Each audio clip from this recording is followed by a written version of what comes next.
The David Pakman Show at davidpakman.com. A man has stabbed 4 choir members in a church and nobody died. The New York Daily News is reporting that a knife-wielding lunatic ran into an Albequerque, New Mexico Catholic church yesterday, jumped over a bunch of pews and stabbed 4 choir members. He was also reportedly yelling, "Fake preacher," as he started his stabbing spree, according to what witnesses told local station KOAT.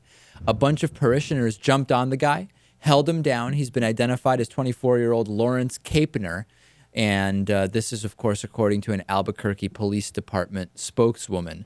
4 victims, non-life-threatening injuries. The suspect is not a member of St. Jude Thaddeus Catholic Church on the city's west side. He is now facing numerous felony charges, according to that police spokeswoman. So I got an email about this story. Let's see, I read about it yesterday in the afternoon, Lewis, and I got an email about it from Andrew, and Andrew said he had 2 thoughts about this, and I think they're really good, so I'll just tell you what he said. He says, number 1, clearly in schools, we need to bring God back so that he'll protect our children. You remember when that was what was said after Sandy Hook. Right. It's only once God was not welcome in school that the violence started. So what's the explanation here in this church? Because is that not a place of God? I guess God was never there to begin with. Maybe not. And number 2 from Andrew, this idea of you take away guns and people are going to use knives. We hear that often as a defense of guns and of permissive gun safety laws.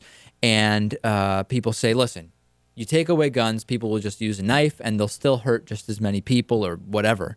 And that's true, but here we have another case. We've had now 3 big ones of these cases since Sandy Hook, where, yes, someone used a knife and nobody died, right? Of course. Not even life-threatening injuries here.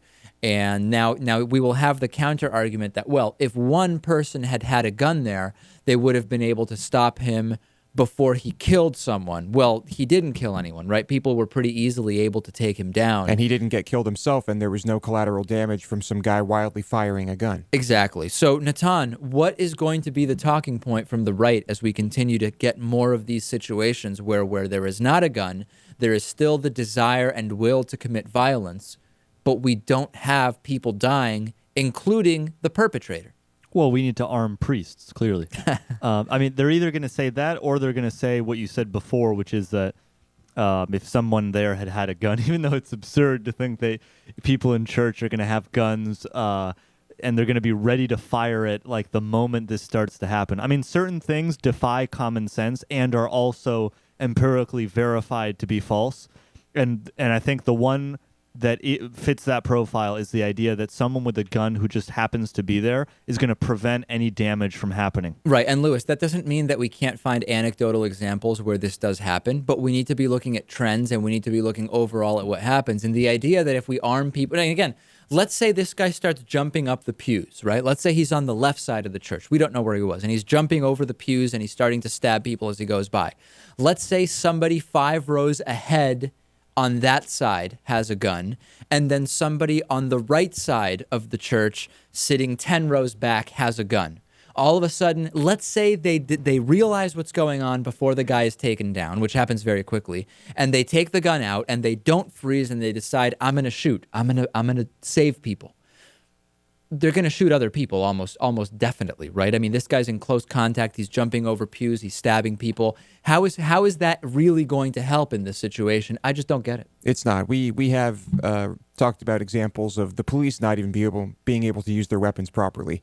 So how are civilians going to do it? Right. Yeah. The donut squad, as you mentioned in That's that right. case in New York, of shooting 9 innocent bystanders trying to catch a guy. It's a miracle the police didn't kill innocent people that day. Yeah.